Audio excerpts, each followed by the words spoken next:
দেশে চলতি ফেব্রুয়ারি মাসের প্রথম 4 দিনে 50 কোটি 60 লাখ ডলারের রেমিটেন্স পাঠিয়েছেন প্রবাসীরা। দেশীয় মুদ্রায় এর পরিমাণ 6173 কোটি 20 লাখ ডলার। এটি গত বছরের একই সময়ের চেয়ে 8 কোটি 40 লাখ ডলার বা প্রায় 1025 কোটি টাকা বেশি এসেছে। গত বছরের একই সময়ে এসেছিল 42 কোটি 20 লাখ ডলার।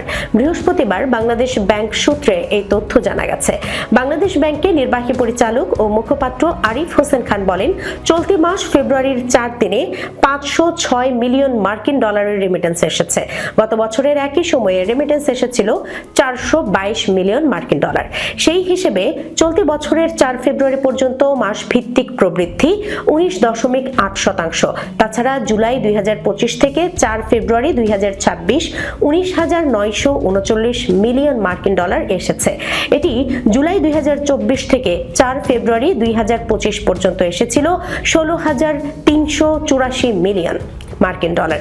সেই হিসেবে চলতি 2025-26 অর্থ বছরে 4 ফেব্রুয়ারি পর্যন্ত প্রবৃদ্ধি 21.7%। সদ্য বিদায়ী জানুয়ারি মাসের পুরো সময়ে 3.17 বিলিয়ন বা 317 কোটি ডলারের রেমিটেন্স বা প্রবাসী আয় পাঠিয়েছেন বিভিন্ন দেশে বসবাসরত প্রবাসী বাংলাদেশিরা।